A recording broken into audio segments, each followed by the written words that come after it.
কপালখনৰ অৱস্থাও বেয়া হ'ব লাগেনে? ভঙা চালিৰ তলটো সপোন জীয়াই থাকে।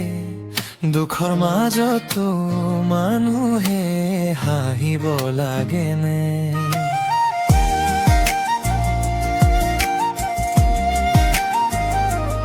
সৰু ঘৰৰ চুকতে বহি ভাবো নিশা, কিয়ে জানো জীৱনটো ইমান নিৰাশা।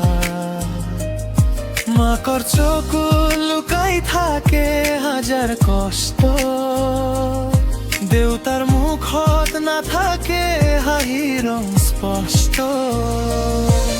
অভাৱৰ দিনবোৰ বুকুত লৈ সপোন নীৰৱে চকু পানী তৰি আনৰ সুখ দেখি নিজকে সোধো মনে মনে, ভাগ্যই মোক কিয় এৰি গ'লো আধা বাটতে।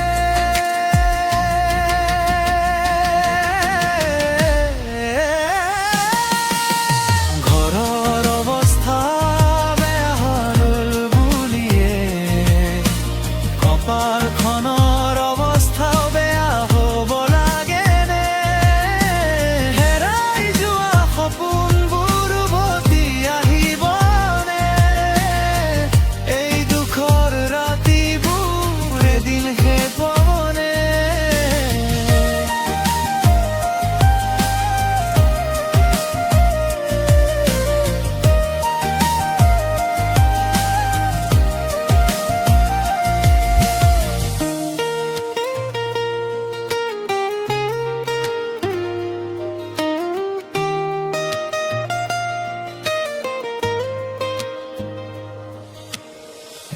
পুৰণি কাপোৰে ঢাকি বুকুৰ আশা, অভাৱেও সলাব নোৱাৰে মনৰ ভাষা।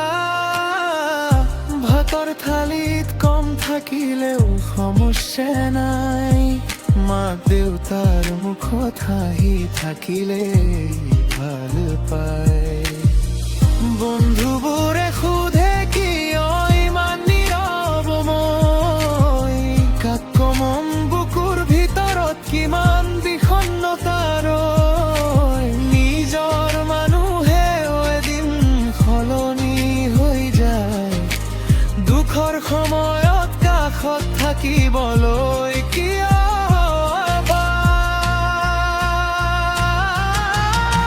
চকু পানীও আজি মোৰ লগৰীয়া হ'ল।